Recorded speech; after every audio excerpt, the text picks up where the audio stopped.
Tuhan, kami bersyukur kepadamu karena kami mempunyai Tuhan seperti Engkau.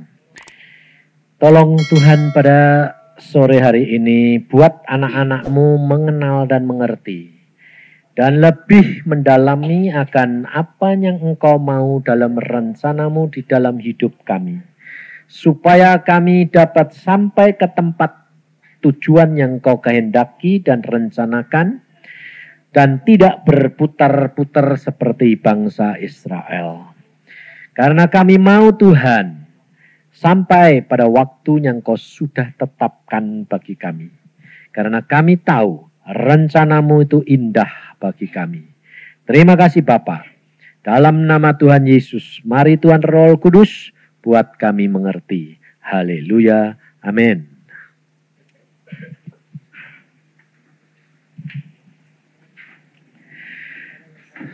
Saudara-saudara yang kasih dalam Tuhan,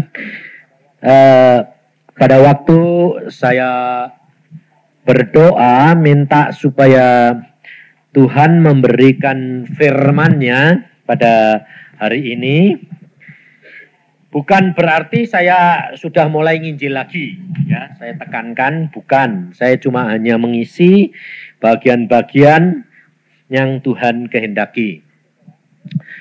Saudara, pada waktu saya berdoa, Tuhan menunjukkan kepada saya begini. Melihatkan kepada saya bahwa anak-anak Tuhan ini mempunyai kepikiran, pendapat, bahwa kalau kita sudah menjadi anak-anak Tuhan yang dipilih, kalau kita menjadi anak-anak Tuhan yang sudah diurapi, kita menjadi anak-anak Tuhan yang sudah dipakai, kita mengharapkan segala sesuatu yang terjadi atas kita itu enak. Contohnya nyanyian tadi.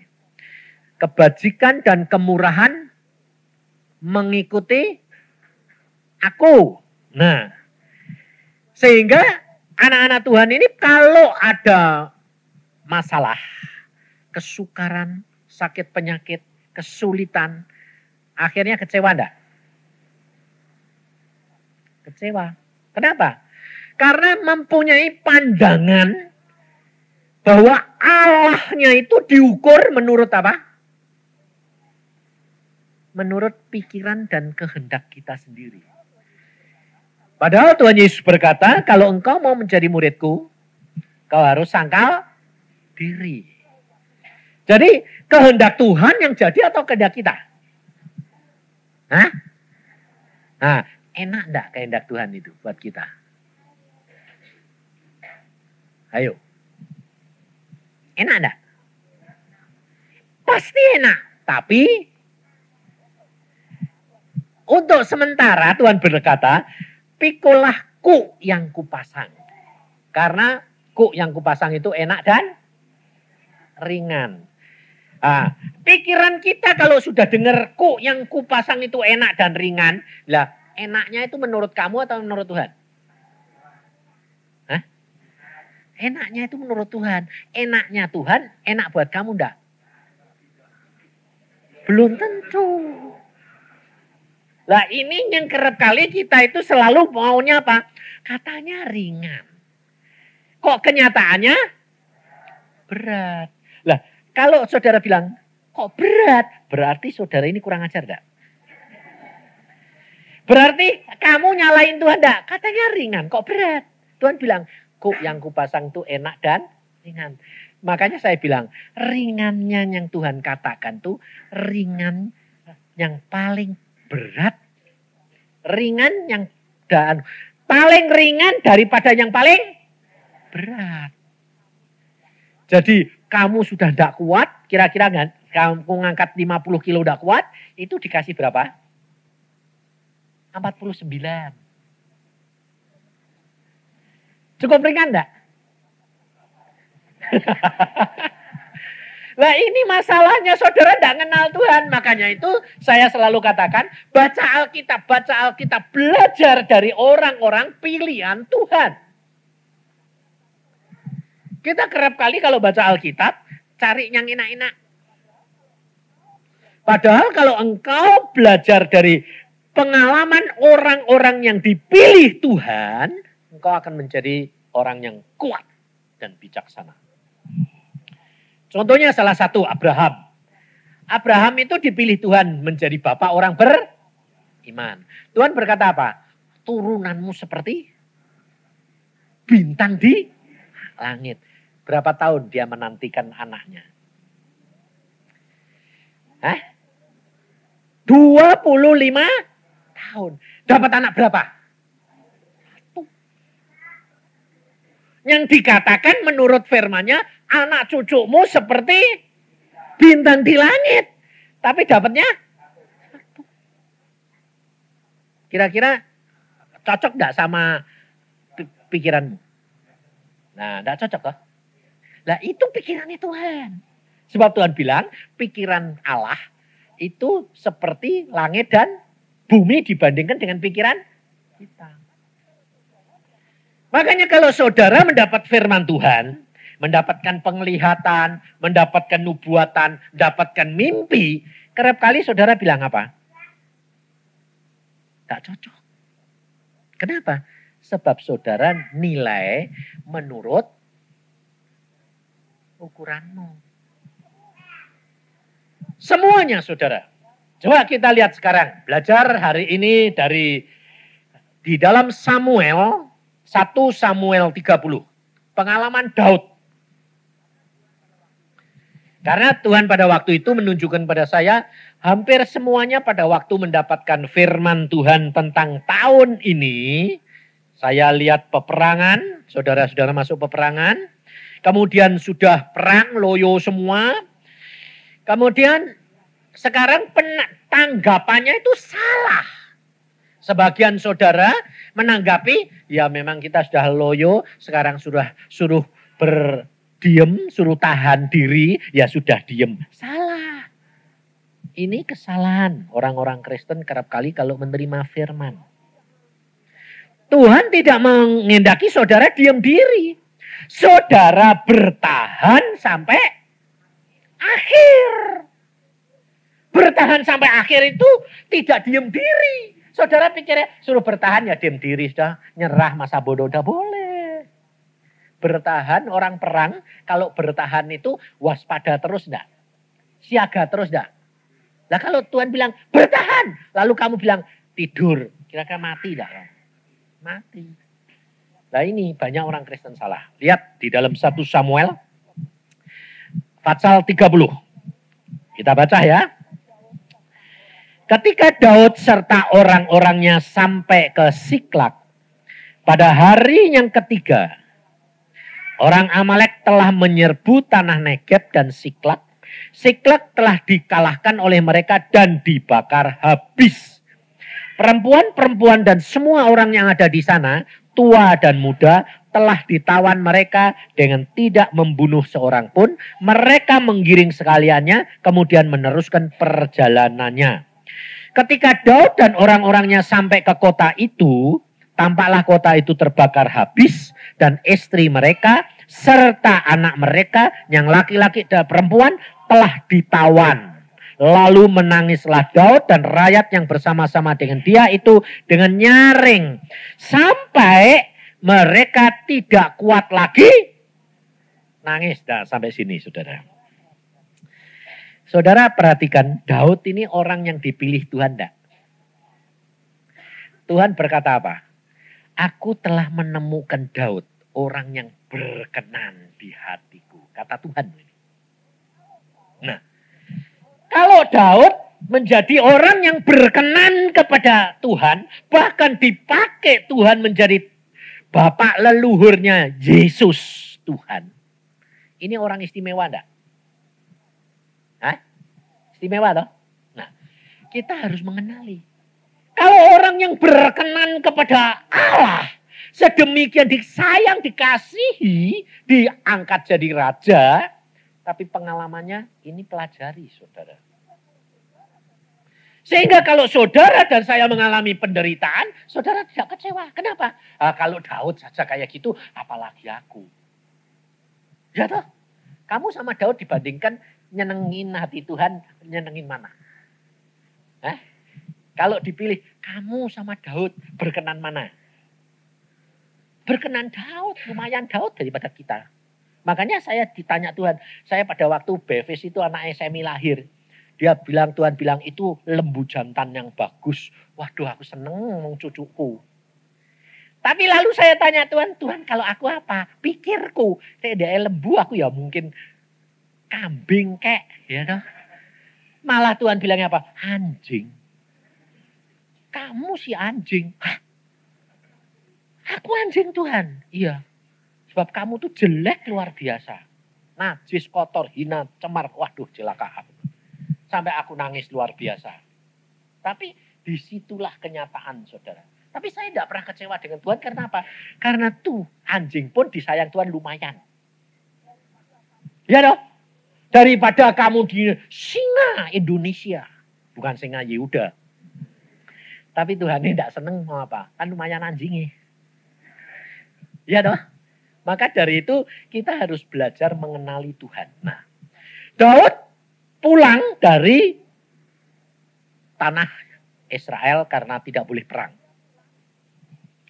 Dia pulang, ternyata kota Siklak itu dibakar habis, harta bendanya dirampas, anak istrinya ditawan. Itu keluarga orang yang berkenan kepada Tuhan. Bayangin, saudara. Kira-kira kalau pada waktu itu langsung Daud ini terus langsung jerit sama Tuhan atau nangis dulu? Alkitab bilang apa tadi? Nangis dulu. Karena dia hidup di dalam dunia biasa.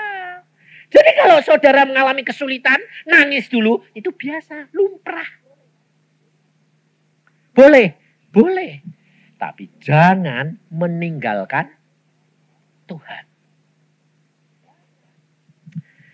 Jangan menyalahkan Tuhan.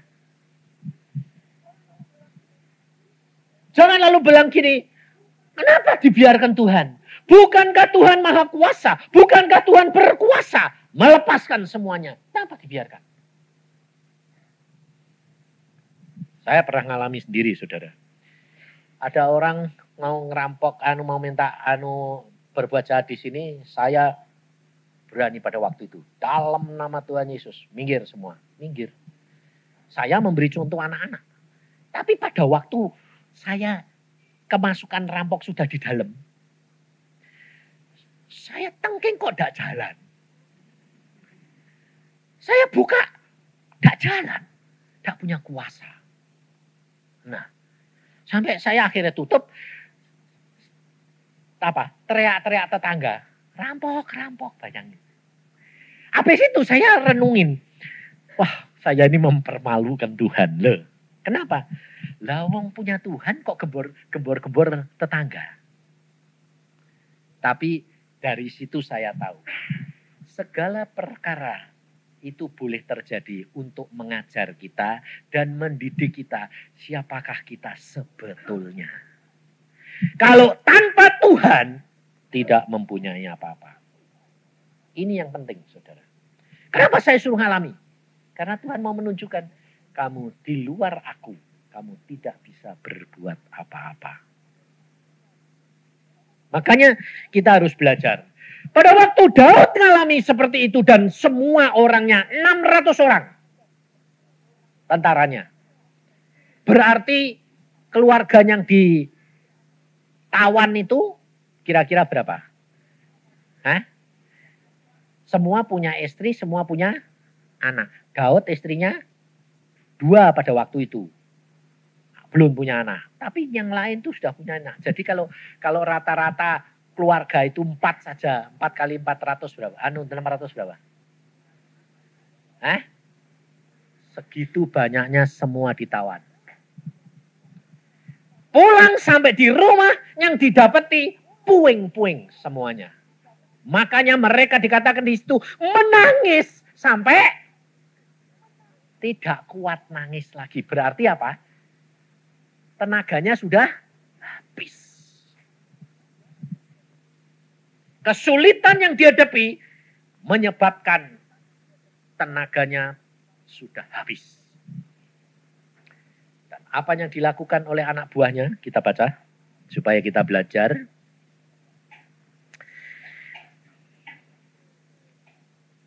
Ayat yang ke-6. Dan Daud sangat terjepit karena rakyat mengatakan hendak melempari dia dengan batu. Seluruh rakyat itu telah pedih hati, masing-masing karena anaknya laki-laki dan perempuan. Tetapi Daud, perhatikan, menguatkan kepercayaannya kepada Tuhan Allahnya. Ini loh saudara, makanya saya bilang pelajari orang-orang pilihan Tuhan. Sebab kalau engkau sudah menjadi anak Tuhan, pilihan Tuhan, kamu harus belajar dari orang-orang yang dipilih oleh Tuhan. Semua anak buah Daud hatinya pedih, sama enggak pedihnya sama Daud? Sama. Sama enggak penderitaan Daud sama mereka? Sama. Tetapi bedanya, yang satu ini menyalahkan pemimpinnya atau orang lain, Daud tidak. Daud tidak menyalahkan orang lain. Daud tidak mencari masalah ini sebabnya apa. Tapi dia menguatkan dirinya, hatinya untuk mencari Tuhan. Ini yang luar biasa. Jadi di dalam keadaan kita kejepit, dalam keadaan kita sekarang loyo, dalam usaha kita sepi, jangan pusing. Segala sesuatu adanya ngatur Tuhan. Seolah-olah segala sesuatu lambat sekali. Tidak masalah. Tuhan sanggup lakukan segala perkara. Tapi caranya, cara Tuhan. Bukan cara kita. Maka dari itu, tindakan Daud kamu pelajari. Dia menguatkan hatinya kepada Allahnya. Lalu yang kedua kita belajar. Ayat 7. Lalu Daud memberi perintah kepada Imam Abiatar bin Abimelech. Bawalah efod itu kepadaku. Saudara, efod itu bajunya imam.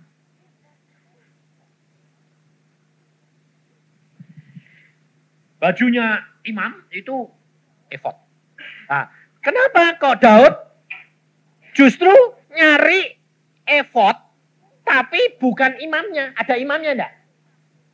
Ada toh. Tapi kok yang diminta kok efodnya?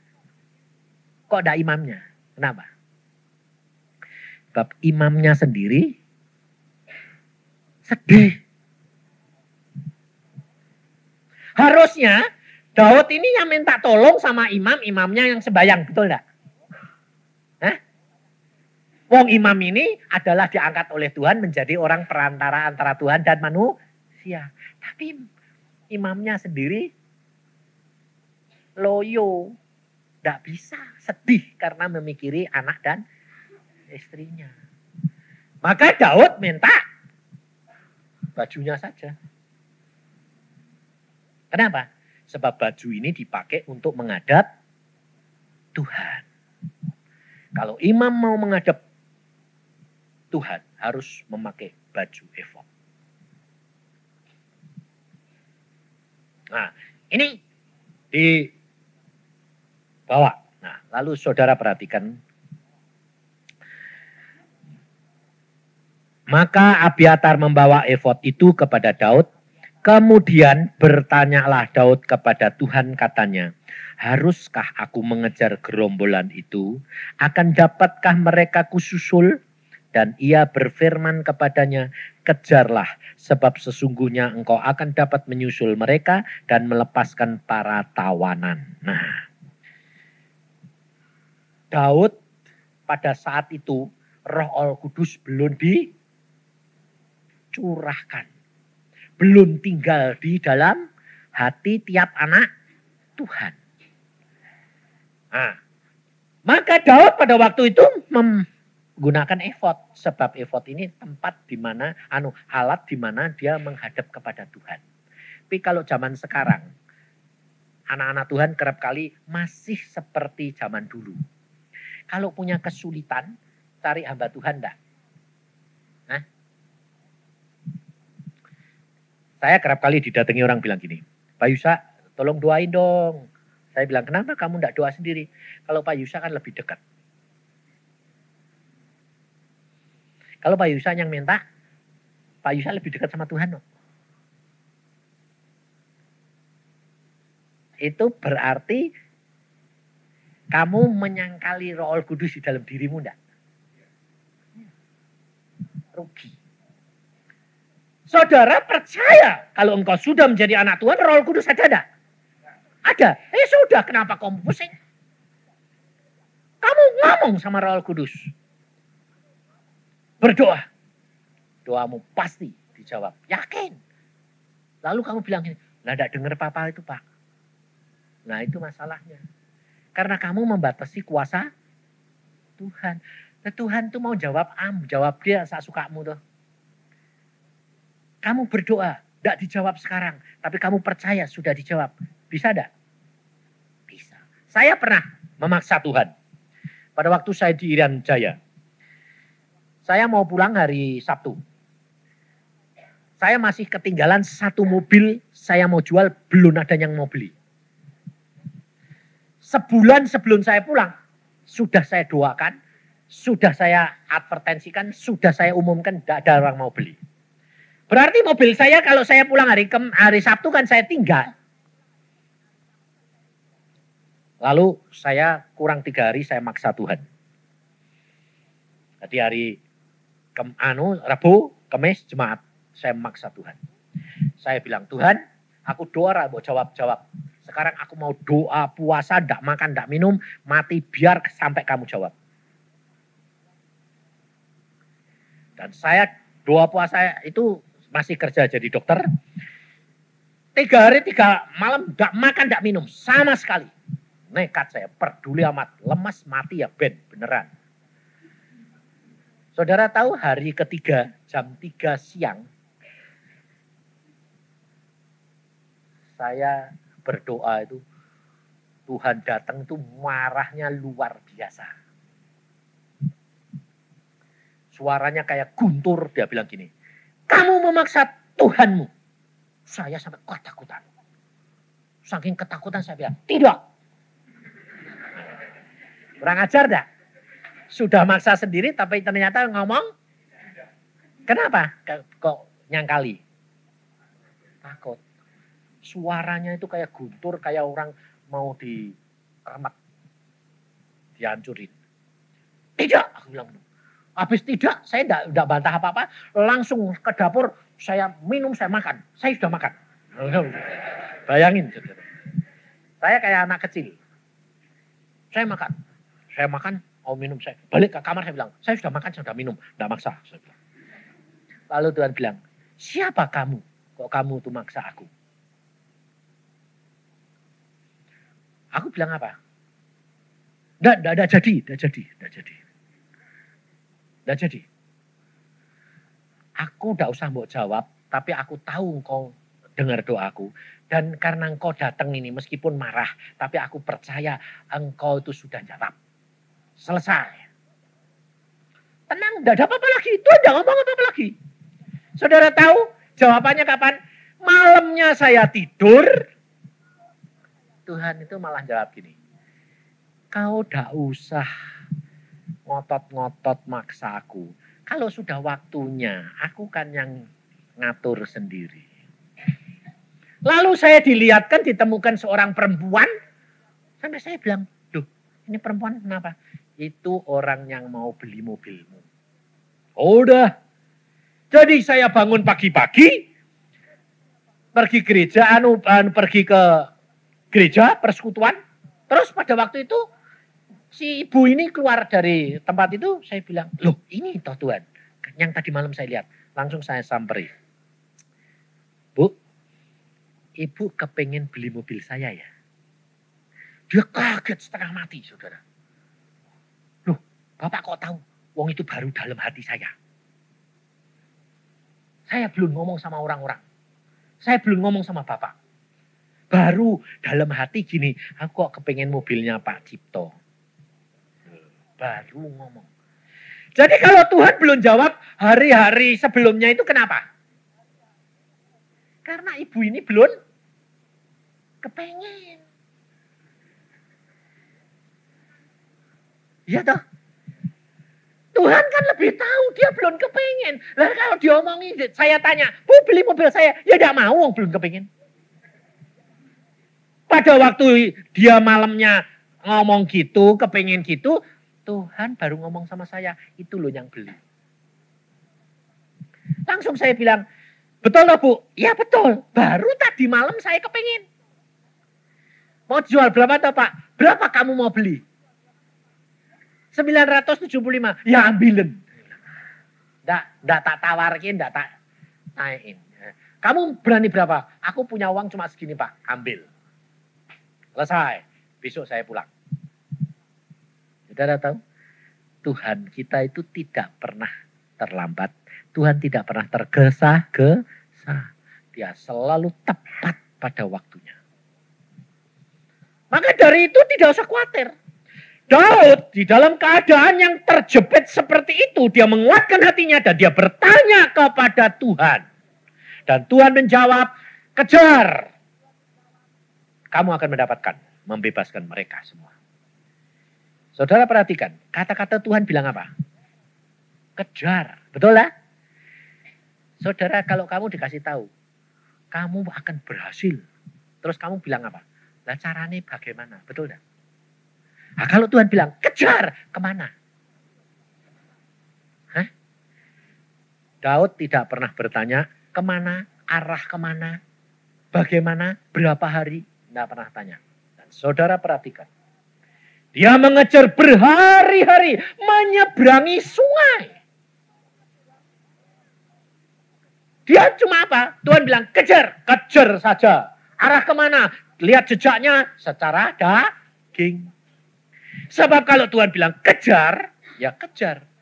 Lalu, jangan lalu, pokok lari saja. Lihat dong.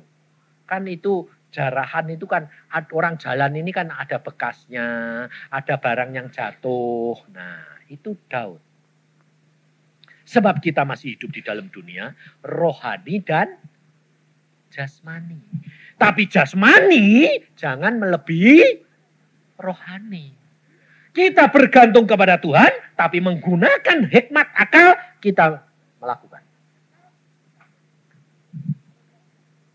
Contohnya, kalau Tuhan bilang, jual mobilmu. Terus, saudara langsung jual. Obral. Ya tidak bisa dong, jangan. Nah, kenapa pada waktu ibu itu mengatakan 975 saya berikan? Memang itu harga yang saya sudah dapat dari Tuhan. Segitu kasih. Sebab saya belinya dulu 1.000. Itu pada waktu saya di Irian Jaya itu tahun 70 itu uangnya masih uang sama sini itu 20 kali lipat. Masih uang Belanda. Jadi pada waktu itu Tuhan bilang berikan, ya berikan. Saudara, kita mesti pakai hikmat. Dahulukan Tuhan, tapi kita harus pakai hikmat. Nah, pada waktu Daud mengejar, saudara perhatikan, lalu ternyata di dalam perjalanan itu dia ketemu, ayat 11. Kemudian mereka menemui seorang Mesir di padang, lalu membawanya kepada Daud. Mereka memberi dia roti, lalu makanlah ia. Kemudian mereka memberi dia minum air. Dan memberikan kepadanya sepotong kue ara dan 2 buah kue kismis. Dan setelah dimakannya, ia segar kembali sebab ia tidak makan dan tidak minum selama 3 hari 3 malam. Kalau orang ini saja tinggal di padang belantara 3 hari 3 malam tidak dikasih makan. Berarti Daud ini ngejarnya berapa hari? Lebih daripada 3 hari 3 malam. Saudara. Dia sudah menangis, kehabisan tenaga, dengan susah hati. Tetapi dia tidak lalu diam saja. Dia menguatkan hatinya kepada Tuhan. Dan Tuhan berkata kejar. Dia dengan sisa tenaganya, dia usahakan mengejar. Dan dia tidak berhenti. Sebagian 200 orang Kalau saudara nanti baca firman Tuhan ini, lelah, ditinggal, tidak kuat ikut. Tinggal 400 orang sama Daud. Kejar terus. Arah kemana? Menurut petunjuk itu. Lambat sekali. Karena apa? Tidak bisa tergesa-gesa karena dia melihat jejak. Dan pada waktu menemukan seorang yang sakit, yang tergeletak, berhenti dulu. Dirawat dulu. Dikasih minum, dikasih makan dulu. Nunggu orang ini makan dan minum dulu. Kira-kira kalau saudara sudah tergesa-gesa kepengen nolong anak istrimu, lalu di sini ada orang sakit gitu, kamu tolongnya atau kamu tinggal? Hah? Tinggal pasti. Kenapa? Oh, ini enggak ada urusannya apa-apa kok. Nah ini, saya pernah dapat penglihatan dari Tuhan. Saya ini sekolah. Sekolah sudah selesai, ini penginjilan saya sudah selesai. Pada waktu saya menginjil sudah selesai selama 15 tahun. Lalu Tuhan berkata begini, kamu masuk ujian lagi. Saya tuh setiap kali masuk ke dalam suatu tingkat yang lebih tinggi, selalu Tuhan berkata ujian. Nah, pada waktu saya mau ujian, saya sudah ujian, tinggal satu terakhir. Ujian akhir adalah menghadap gurunya. Lisan. Nah, pada waktu saya pergi ke sana, ini bersama beberapa orang, banyak. Lalu saya jalan, ada orang ketabrak mobil. Wah, saya bingung, saudara. Lalu saya bilang, saya ini kan setidak-tidaknya dokter gigi. Tahu merawat orang. Sebab pada waktu saya sekolah, itu sampai tingkat 4. Zaman saya loh. Kedokteran gigi sama kedokteran umum itu tidak dibedakan. Sama. Baru nanti tingkat 5-nya, si anak dokter umum, saya dokter gigi. Tapi kalau zaman sekarang sudah beda. Jadi saya bedah mayat tuh turut bedah zaman saya. Jadi saya tahu bedahin semua mayat-mayat itu saya bedahi. Karena ikut kedokteran sama. Nah, pada waktu saya lihat orang kecelakaan, di dalam diri saya ada 2 perkara yang saya pertimbangkan. Saya nolong orang ini, saya telat ujian. Kalau saya tinggal orang ini, hati nurani saya tidak sampai. Kalau saya nolong orang ini, saya pasti ujiannya tidak lulus dan ngulang. Pada waktu itu saudara, saya cuma bilang gini, Tuhan Roh Kudus, nah ini, makanya saya ajarkan kepada saudara kenapa? Ini selalu membawa kemenangan. Tuhan Roh Kudus, kalau orang ini aku tinggal mati. Daripada dia mati, lebih baik aku tolong. Aku ujian tidak lulus, tidak apa-apa. Kalau aku ujian lulus, tapi orang ini mati. Akhirnya saya tolong orang ini, saya rawat, saya bawa ke rumah sakit. Telat 1,5 jam ujiannya. Saya terlambat, jadi saya datang sana, itu santai. Karena apa? Toh sudah selesai ujian, jadi saya tidak kepengen ujian. Karena sudah tahu bahwa pasti sudah lewat. Saya datang, saya duduk di tempat paling belakang. Lalu saya duduk, lalu teman orang-orang bilang gini, kenapa kamu baru datang? Habis di tengah jalan ada orang mau mati, ketabrak mobil. Loh, kaget dia. Saya yang ngalami. Terus saya tinggal daripada saya tidak ujian. Nah, saya nolongi dulu. Saya baru datang. Sudah selesai tak ujiannya? Belum. Kaget saya gantian. Belum. Loh, belum ujian? Belum. Wah, lumayan. Sudah nolongi, ujian bisa. Wah, lumayan. Waktu saya sudah datang, gurunya, dosennya muncul. Saya lebih kaget. Loh, dosennya kok orang yang tak tolongi? Loh, itu orang yang saya tolongi tadi, tak bawa ke rumah sakit. Saya malah seneng toh. Wah, lumayan. Jadi, karena saya nolongi dia yang mau uji, telat. Aku kan tidak telat. Jadi saya punya pikiran, lumayan. Lalu dosennya itu cuma ngomong gini tadi. Cuma ngomong gini. Saudara-saudara, Hari ini ujian sudah selesai. Kaget lagi saya. Loh, sudah selesai? Loh, kapan? Kamu katanya tadi belum. Belum? Yang lain bilang, mana belum? Dosennya berkata, ujiannya hari ini itu ujian praktek. Praktek apa? Bukankah kamu tadi semuanya di tengah jalan telah melihat dan mengalami ada orang kena tertabrak mobil. Luka parah. Semua bilang, ya. Saya juga turut, ya. Lalu dosennya bilang gini, itu tadi ujiannya. Kamu nulungi apa enggak? Kalau kamu enggak, gagal. Karena apa? Di mana kasihmu? Kenapa kamu mementingkan dirimu sendiri? Mau lulus ujian, tapi mengorbankan orang lain. Yang kamu dapat menolong. Wah, saya kan jadi seneng. Wah, kalau gitu aku yang lulus. Dosennya berkata, hanya satu yang lulus.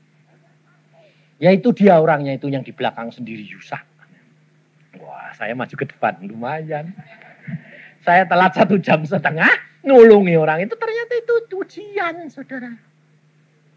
Tapi saya tidak akan dapat melakukan itu tanpa pimpinan dan pertolongan Roh Kudus. Sebab Roh Kudus diberikan kepada engkau dan saya untuk apa? Menolong engkau dalam seluruh kebenaran. Berarti setiap langkahmu akan jadi benar kalau kamu minta pertolongan Roh Kudus. Roh Kudus tidak akan, pada waktu saya berdoa Tuhan Roh Kudus, saya ini tolong pada Tuhan, tolong, enggak. Tuhan Roh Kudus ngomong, menurut kamu bagaimana? Firman Tuhan berkata apa? Tolong orang yang dalam kesusahan. Beri makan musuhmu. Oh ya. Sudah. Sebab Alkitab berkata, Roh Kudus itu menolong kita dan mengingatkan kepada kita firman yang telah dikatakan Yesus. Jadi kalau saudara itu dalam kesulitan, dalam kebingunganmu, kamu berdoa minta pimpinan Roh Kudus. Roh Kudus akan mengingatkan firman yang telah diucapkan Yesus. Lakukan. Dan pertimbangkan. Sebab Roh Kudus tidak memilihkan, tapi mengarahkan. Ini yang saudara harus tahu. Kita kerap kali kepengennya apa? Jawab Tuhan langsung to the point. Jawab dikerjakan, jawab dikerjakan. Gitu dah. Itu bukan. Itu anak kecil. Boleh tidak itu anak kecil. Tapi kalau orang Kristen yang sudah dewasa, Tuhan memberikan, lalu Tuhan mengarahkan, kamu yang menetapkan. Itu caranya. Daud, lihat orang itu sakit. Orang itu kelaparan. Diberi makan dulu. Dia berhenti semua. Nunggu orang ini makan dulu. Minum dulu. Di Alkitab berkata apa? Jadi kuat dulu. Setelah kuat, baru ditanya sama Daud. Coba perhatikan ayat yang ke-13. Kemudian bertanyalah Daud kepadanya. Budak siapakah engkau dan dari manakah engkau? Jawabnya, aku ini seorang pemuda Mesir. Budak kepunyaan seorang Amalek. Tuanku meninggalkan aku karena 3 hari yang lalu aku jatuh sakit. Kami telah menyerbu tanah Negeb, orang Kreti, dan daerah Yehuda dan tanah Negeb Kaleb dan Siklak telah kami bakar habis. No. Justru karena Daud nolong, orang ini memberitahu, ini jawabannya enggak? Ini jawaban. Loh, orang ini yang dicari-cari Daud. Karena dengan orang ini bisa menunjukkan jalannya. Nah. Jadi jangan saudara bilang gini, kalau Tuhan bilang kejar, lakukan.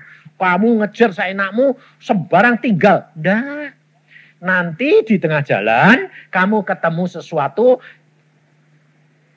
lakukan firman Tuhan sesuai dengan apa yang Tuhan mau. Di situ kamu dapat jawabannya. Langkah ikut Tuhan itu langkah demi langkah. Kalau langkah pertama kamu sudah lakukan, langkah kedua nanti diberi jalan. Langkah ketiga diberitahu lagi. Nah, saya pernah dapat penglihatan pengajaran Tuhan begini. Satu saat, Tuhan itu berkata kepada saya pada waktu saya masih menginjil.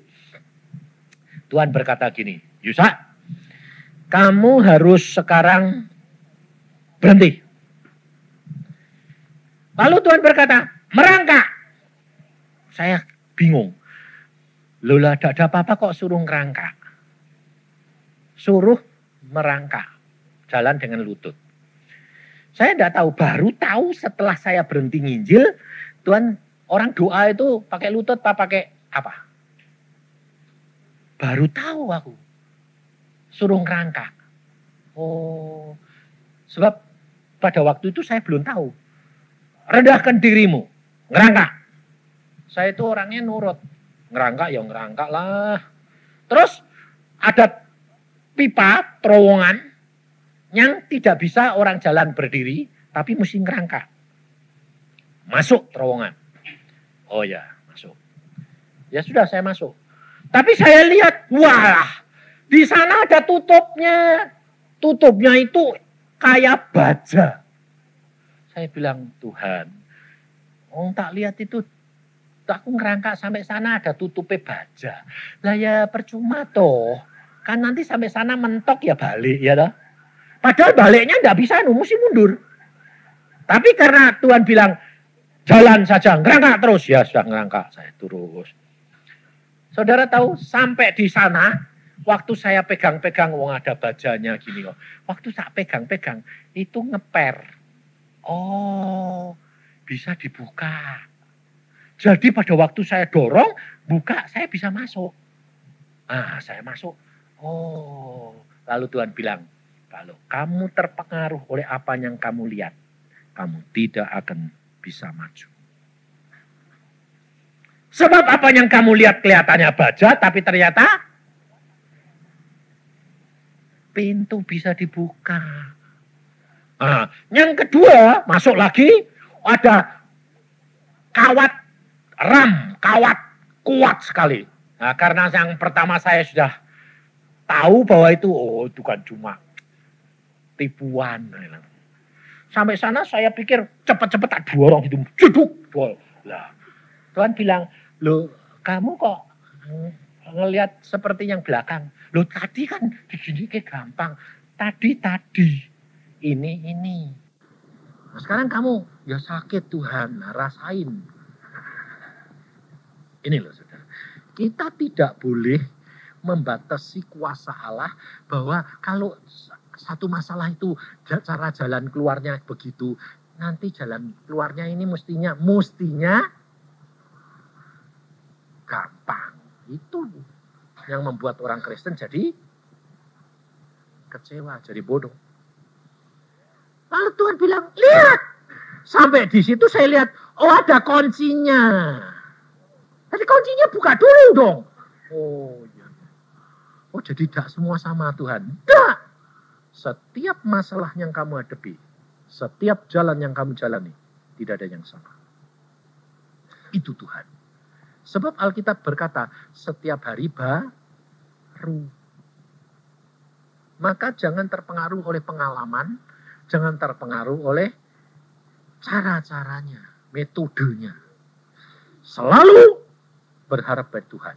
Karena setan itu tahu. Sekarang saya tanya. Alkitab di dalam kitab Petrus bila kata apa? Setan seperti apa? Singanya mengaum-ngaum ingin gigit ponelen. Hah? Gigit ponelen. Nelen. Apa pernah singa itu dapat mangsa terus telan gitu? Enggak ada. Nah, kalau nelen berarti tidak punya gigi. Lah kok kamu takut?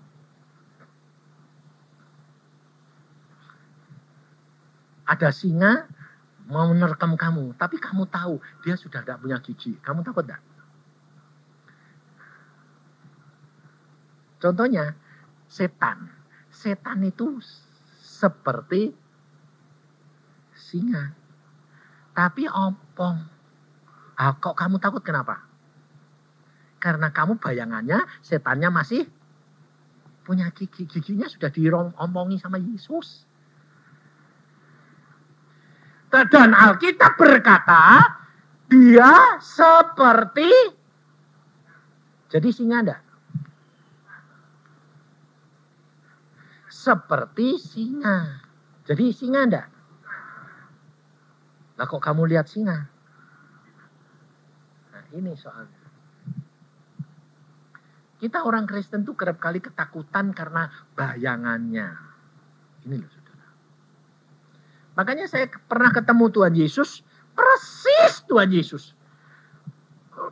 Jubahnya, mukanya, rambutnya, omongannya, persis Tuhan Yesus. Waktu saya sembayang gitu jam 5 itu, waktu pengasingan, datang tuh ngomongnya persis Tuhan Yesus. Dia bilang gini, Yusa, aku datang. Bayangin. Saya lihat tuh. Wah, engkau datang Tuhan. Langsung saya mau nyembah sama dia. Loh, otomatis lah. Untungnya saya itu selalu tanya Roh Kudus. Tuhan Roh Kudus, Tuhan Yesus datang loh. Tak sebaya. Jangan cepat-cepat nyembah. Loh. Yang ngerti siapa kalau itu palsu atau enggak? Kamu tahu enggak? Enggak tahu. Makanya itu. Alkitab berkata, setan bisa menjadi malaikat. Hah? Salah, saya tidak bilang setan bisa menjadi malaikat. Setan bisa menyerupai malaikat terang. Setan bisa menjadi malaikat terang enggak? Tidak. Menyerupai bisa enggak? Bisa. Setan jadi Yesus, bisa enggak? Nah, seperti Yesus bisa. Jadi pada waktu itu, makanya saya bilang saudara, latih dirimu. Setiap lakukan apa? Ngomong sama Roh Kudus. Saya sampai terus terang ngajari kamu itu. Kamu ini mbok belajar. Bangun tidur tuh ngomong sama Roh Kudus. Pergi ke WC sekalipun ngomong sama Roh Kudus. Sebab kamu tidak bisa keluar, repot. Tapi kamu bilang gini, masa Tuhan kok diajak ke ngomong-ngomong di WC? Loh, kamu ke WC Roh Kudus ikut gak? Hah? Kamu berbuat dosa, berbuat zina, kamu telanjang, Roh Kudusnya ikut gak? Lah ya, lah kok kamu diajak ngomong? Kok cuma kalau doa diajak ngomong, di kamar mandi, di WC tidak diajak ngomong, Roh Kudusnya ada? Saya pernah khotbah di Ciloto. Saya cerita begini, ada orang bilang, Yusa itu sesat. Adik saya bilang, kenapa sesat? Lah wong Tuhan kok diajak ngomong-ngomong di WC. Dunia ini gitu. Dia tidak tahu kalau yang diajak ngomongnya adik saya. Dia bilang, loh, Tuhan kita itu ada di dalam hati kita. Sekarang kita ke WC, Tuhannya ikut tanda. Lah ya, lah kalau dia mau ngomong di WC ya saya suka itu. Wong gak usah belum mbok keluarke kotoranmu di dalam perut, Tuhannya di dalam. Lebih bau dikeluarke atau lebih bau di dalam? Lebih bau di dalam.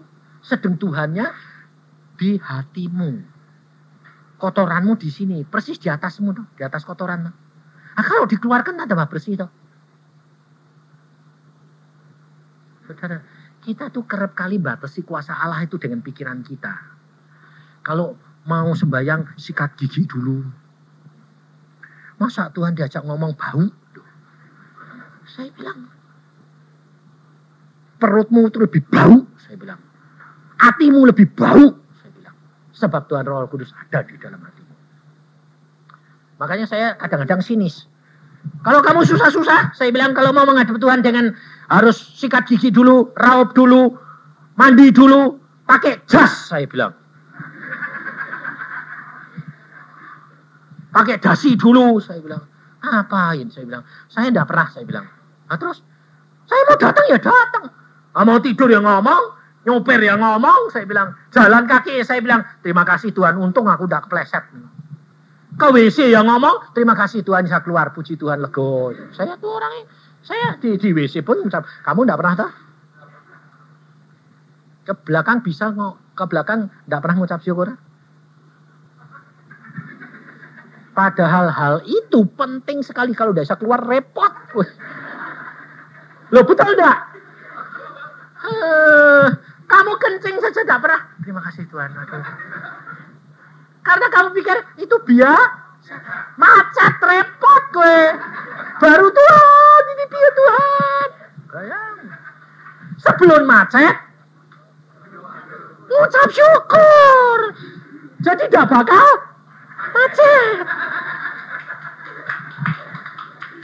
Lah kamu kalau sudah macet baru ribut cari montir. Nanti montirnya udah datang-datang lah, sebelum macet di servis dulu dong. Ini loh saudara, kita itu kerap kali tidak menyadari kehadiran Tuhan. Mau tidur, kalau kamu mau tidur, saya mau bayangin mau tidur. Saudara kan tidak bisa tempel bantal terus langsung les, tidak bisa toh. Saya mau pikir apa?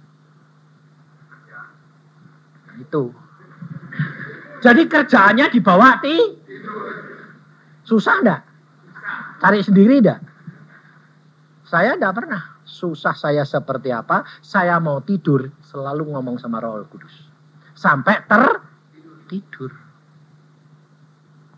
Ngomongnya bagaimana? Gini. Terima kasih Tuhan. Bisa ini saya waktu istirahat.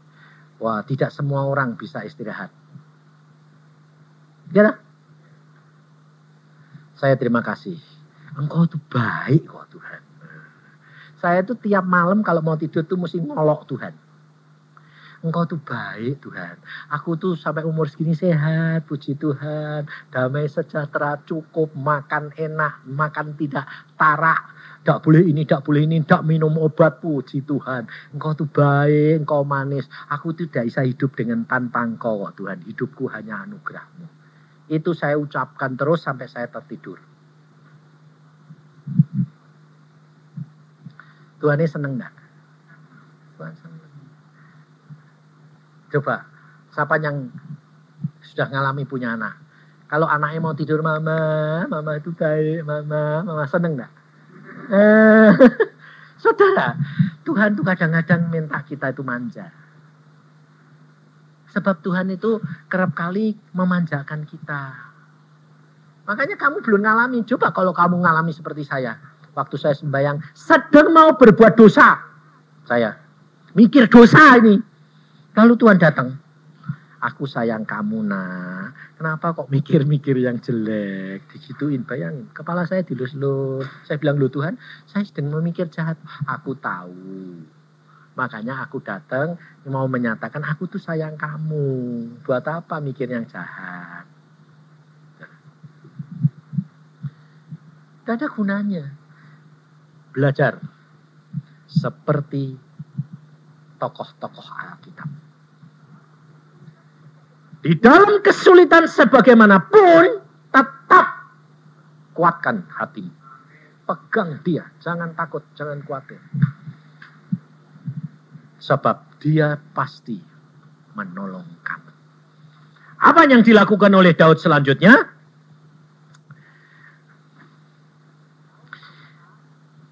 Daud berkata, dapatkah engkau menunjuk jalan kepadaku ke gerombolan itu? Nah, ayat 16, ia menunjuk jalan kepada Daud ke sana. Dan tampaklah orang-orang itu berpencar-pencar di atas seluruh daerah itu sambil makan, minum, dan mengadakan perayaan karena jarahan yang besar yang telah dirampas mereka dari tanah orang Filistin dan dari tanah Yehuda. Dan, perhatikan, pada keesokan harinya. Jadi pada waktu mereka ditemuin Daud, itu langsung diserbu sama Daud, enggak? Kira-kira kalau saudara sudah tahu, wah itu musuhku itu. Yang itu, wah istriku di sana, ini anakku di sana. Kira-kira kamu bisa nahan diri enggak? Langsung bawa terjang enggak? Perhatikan Daud. Daud tidak langsung diterjang, diam. Memulihkan kekuatannya dulu. Besoknya, dia malamnya tidur. Besoknya pagi-pagi sekali baru diserang. Dengan kekuatan yang baru. Ini loh saudara. Kita kerap kali itu tergesa-gesa. Tidak sabar. Kita maunya apa? Kalau kita dalam kesulitan, kita berdoa, Tuhan berikan jalan. Rencanamu. Apa sih Tuhan rencanamu ini karena aku dalam kesulitan? Kita kepingin apa maksudnya Tuhan. Kalau kita sudah dikasih tahu maksudnya Tuhan, biasanya bagaimana? Kalau kamu sudah dikasih tahu rencananya Tuhan, terus kamu mikir penyelesaiannya apa enggak? Ini. Kalau kita diberitahu rencananya Tuhan, kita merencanakan sendiri. Cara menghadapinya bagaimana? Berarti kamu mengambil alih pimpinan enggak? Iya, Tuhan enggak mau. Maka dari itu, saudara tidak usah perlu kebanyakan mikir. Ini nanti jalani bagaimana. Jalan sajalah. Kalau Tuhan bilang jalan, jalani. Nanti hambatan di sana, ada jalan keluarnya. Karena Yesus itu jalan kebenaran dan hidup. Langkah demi langkah bersama dengan dia. Dan engkau akan mengatasinya. Dan kau menyelesaikan pada waktunya. Itu Tuhan. Dan saudara perhatikan. Kenapa keluarga Daud dan anak buahnya tidak ada satu yang dibunuh? Sebab kalau hal itu dibiarkan terjadi, Tuhan sudah mengatur. Saudara tahu, kehidupan kekristenan itu ada di dalam tangan Tuhan. Biarpun setan mau menjamah Ayub sekalipun, Tuhan berkata, yang boleh kamu jamah hanya sampai batas ini. Sampai batas ini. Setan selalu bertanya. Karena anak-anak Tuhan itu punya otoritas. Kalau anak Tuhan mau dicobai setan, setan harus lapor Tuhan Yesus. Setelah Tuhan bilang, oke, jadi. Makanya kalau saudara sakit atau apa, tidak usah khawatir. Itu sudah di dalam pengetahuan Tuhan. Tidak usah takut. Makanya saya selalu bilang, ucapkan syukur. Kalau kamu sakit, kamu periksa diri, dosaku apa, salahku di mana, aku dapat ini supaya aku bertobat. Setelah kamu bertobat, ngucap syukur. Kalau ngucap syukur tambah parah, puji Tuhan, mati untung. Harusnya begitu. Saya ngalami sendiri. Waktu Iin sakit, dokter bilang meningitis. Panasnya itu 41, 42, tidak bisa turun. 2 minggu. Saya sama istri saya berdoa. Tuhan berkata begini. Hanya dengan doa dan puasa anakmu sembuh. Saya sama dia doa puasa. Mulai doa puasa, panasnya tambah tinggi. Doa puasa beberapa hari, Iinnya malah bilang, Papa kok gelap. Matanya buta. Telinganya tuli. Nah, kalau kita, Tuhan bilang, doa puasa anakmu sembuh. Kira-kira mintanya kita bagaimana? Kita mulai doa puasa, itu kan kamu. Itu kan pikiranmu. Itu kan maumu. Maunya Tuhan tidak gitu. Waktu saya lihat, loh kok tambah parah? Saya bilang, tidak apa-apa. Doa puasa terus. Akhirnya hari ke-10, Iinnya ngomong sama saya. Papa, aku mau pulang. Ayo, loh kok lama mau mati? Ayah saya, ibu saya pada waktu itu mangkongnya di sini, dia bilang, wah mau mati ini. Biasanya orang kalau mau mati kan lucu-lucu, aneh-aneh. Iin juga bilang, aku mau turun, aku minta turun. Wah, mak sama mangkongnya ribut. Orang tua-tua ini. Oh jangan turun, dia turun mati. Si Mae bilang, jangan turun, gak boleh turun. Saya bilang, loh kenapa kok ribut? ini anakmu ini minta turun. Kalau nginjak tanah mati. Loh, aku bilang ini orang Kristen kok masih percaya gini-gini. Saya bilang enggak apa-apa. Loh, enggak apa-apa bagaimana? Lah kalau mati ya biar toh. Loh, wah bapak gila. Anaknya mau mati kok malah biar. Ya sembahyang minta Tuhan. Aku bilang, sudah semua keluar. Ayah saya, ibu saya, saudara saya suruh keluar. Termasuk istri saya. Saya suruh keluar semua. Saya tungguin. Kamu mau kemana? Aku mau pulang, Pak. Ya, saya teriak-teriak loh, karena sudah mulai tuli. Saya tungguin Papa. Saya antar Papa ke surga. Ya, sembahyang. Setelah sembahyang, Tuhan bicara sama dia. Dialog. Oh, surga enak Tuhan. Ya, aku mau pulang. Oh, suruh balik Tuhan. Ya, mau. Saya suka mulah. Lalu tidur. Loh, harus diuji dulu. Orang kalau mau nurut Tuhan, itu, saudara ingat dah? Saya katakan, ada 2 kalung. Kalung kemenangan, sama kalung apa? Kesetiaan. Untuk kesetiaan itu harus diuji sampai akhir. Akhirnya apa? Mati. Jadi pada waktu itu saya bilang, saya akan hantar kamu pulang ke surga. Selesai. Jam berapa pulang? Jam 3. Oke. Jam 3 tepat tas dipikirku mati. Malah tidur. Loh kok tidur? Wah beres saya bilang. Jam 11 malamnya Tuhan berkata, sekarang kamu bertindak. Bebaskan anakmu. Sembuh. Sempurna saudara. Padahal dokter bilang, kalau ini sembuh, buta, tuli, atau idiot.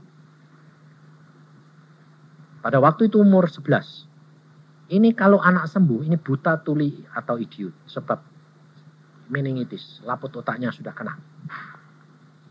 Sebab sudah ada tanda-tanda kebutaan dan ketulian. Sembuh sempurna. Malam itu saya berdoa dengan saudara-saudara, istri sama ayah, ibu sama saudara-saudara. Berdoa dari jam 11 sampai jam 2. 3 jam. Non-stop karena bergumul karena ini antara mati dan hidup.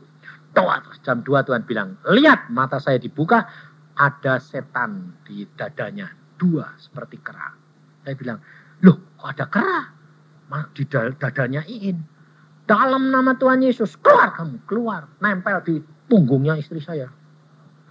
Istri saya teriak-teriak, ini di sini. Ini usir. Saya usir lagi, mencelat lagi ke kamar sebelah. Saya bilang, tidak, kamu asal dari mana? Dari Cirebon mana? Gunung Jati sana tuh. Saya bilang, pulang. Langsung buka mata, dia bilang, loh papa, mama, mak, engkong, kok di sini semua ada apa? Bayang. Habis itu sembuh sempurna. Nah, pinternya ya tetap, ya jadi insinyur. Sampai dokter bilang, bagaimana anakmu? Apoteker datang, bagaimana anakmu? Pendeta datang, bagaimana anakmu? Saya bilang, itu sembuh. Sembuh. Periksa, sembuh. Wah, ajaib. Yesus, saya bilang. Dia bisa lakukan segala perkara. Tapi kok tidak buta, tidak tuli. Dah, dites semua beres. Saya bilang. Wah, ajaib. Lalu komentarnya apa? Terutama pendetanya ngomong. Ya, tapi siapa yang punya iman seperti kamu? Bayangin, saudara. Itu bukan iman saya. Saya cuma hanya nurut perintah Tuhan. Doa puasa. Mau kelihatan mati atau sembuh, urusannya Tuhan. Padahal Tuhan bilang, hanya dengan doa puasa anakmu sembuh. Tapi kelihatan mau mati, dah urusan. Karena bagi Tuhan tidak ada barang. Mati pun bisa bangkit, peduli amat. Makanya kenali Tuhan. Jangan kamu takut. Saya pernah melayani. Ada orang sakit ini. Tuhan bilang gini sama saya. Aku mau sembuhkan sempurna orang ini. Wah, pikiran saya apa? Seneng toh?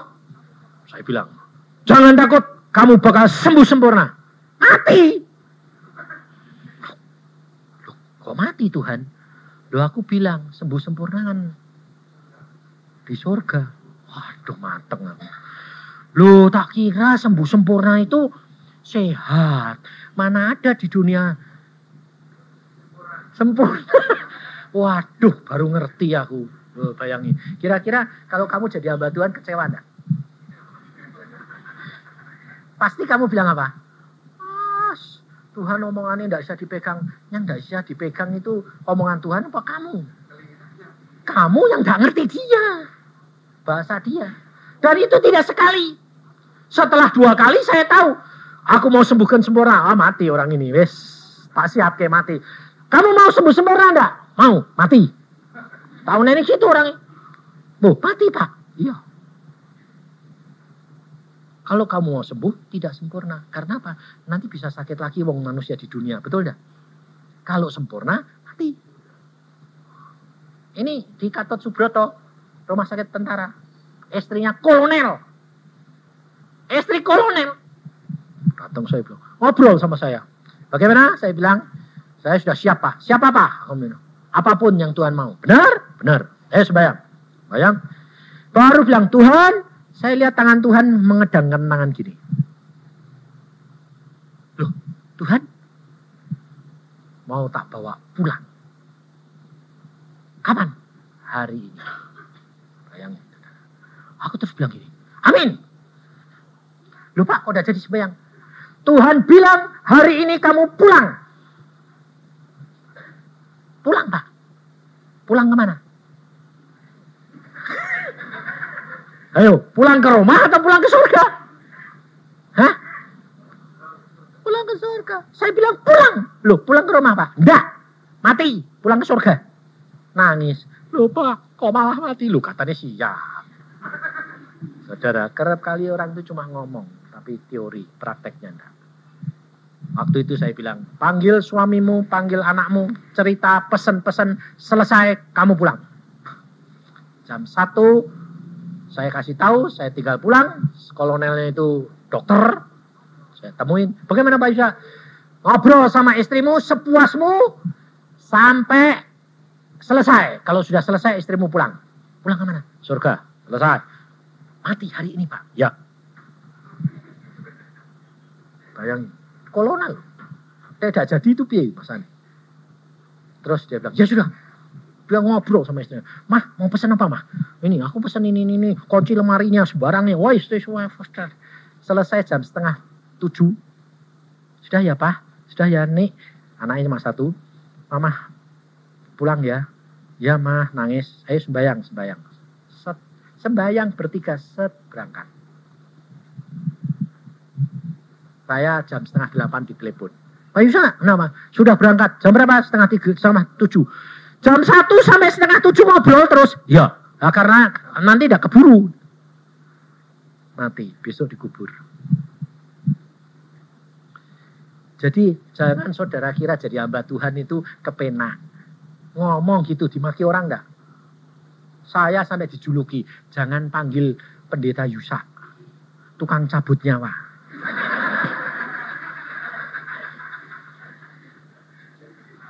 Saudara?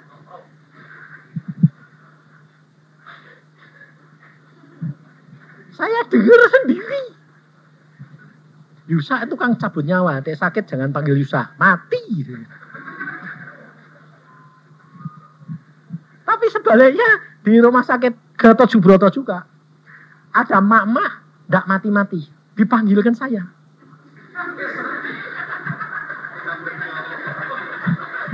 Sebab pikirnya supaya sebabnya koma, tidak mati, koma. Nah, situ ada dokternya, ada suster-susternya di situ, di ICU itu. Saya masuk, saya bilang, Tuhan ini apa yang aku harus ngomong? Ngomongin, kasih tahu. Jadi saya masuk ini tidak ngomong sama keluarganya, langsung saya bilang, Mak, dengar, saya mau ngomong. Saya bilang, di suster-susternya gini, oh pendeta edan. Lawang orang koma kok tidak ngomong. Oh edan ya. Aku bilang, Mak, dengar ya, saya ngomong sama kamu. Saya lihat suster-suster. Saya bilang, biarin. Terus dulu aku ngomong, kamu ini bertobat Mak. Kalau enggak, kamu tidak mati-mati. Cepat bertobat, kamu sakit hati sama mantumu. Ayo ampuni, ayo ngomong, ketemu sama dia, ngomong ampuni ya. Dengar, bertobat, minta ampun, bilang sama Yesus. Tuhan Yesus ampuni aku, ya harus ngampuni. Karena Tuhan Yesus berkata aku tidak akan diampuni kalau aku tidak ngampuni. Ampuni, lakukan, selesai. Sekarang berdoa. Saya bilang, bayangin. Kayak orang gila tuh. Saya tahu roh saya, dia sudah berdoa. Amin, sampai ketemu. Selesai, tak tinggal pulang. Dokternya sama susternya bilang, pikirnya edian. Malamnya Mae bangun. Mae bangun. Mana panggil mantuku, aku tak minta maaf. Dokter bilang, hah? Mak, tadi pagi diomongi dengar. Oh, dengar semua. Makanya sekarang di Sumber Waras ada satu dokter percaya. Karena ada orang koma sudah setengah tahun. Saya bilang, omongin, nanti dia bangun. Wah, dokter ini karena malu sama teman-temannya, tiap kali sendiri. Percaya, kamu nanti bangun, bacain anak kita. Bangun ternyata orangnya. Setelah bangun bilang, kamu denger gak? Oh, tiap kali dokter ngomong baca Alkitab, saya denger kok. Ya, sekarang dia percaya. Saudara, di dalam roh segala perkara bisa. Dan itu mengatasi hukum alam. Karena Yesusmu adalah Yesus yang luar biasa. Amin. Mari kita berdoa. Tuhan Yesus, firman-Mu sudah hamba sampaikan. Pengalaman-pengalaman yang hamba alami sudah hamba sampaikan. Biar anak-anak-Mu mengenal akan cara-Mu Tuhan Roh Kudus. Dan mereka mulai belajar supaya setiap saat berbicara dengan Engkau. Dan mengajak Engkau menolong mereka. Sehingga langkah-langkahnya menuju kepada seluruh kebenaran. Supaya mereka menjadi saksi-Mu. Dan kemuliaan-Mu nyata di dalam hidup mereka. Tuhan, kami mau belajar menurut, taat, setia kepadamu. Karena kami tahu Engkau sangat mengasihi anak-anak-Mu. Dan merencanakan yang terbaik. Biarpun sekarang belum kelihatan. Tapi kami tahu rencana-Mu indah. Nama-Mu dimuliakan di dalam kami. Buat kami bertahan. Buat kami waspada. Buat kami turut kepada firman-Mu. Supaya kemuliaan Tuhan nyata di dalam kami. Terima kasih Bapa. Dalam nama Tuhan Yesus kami mengucap syukur dan percaya. Amin.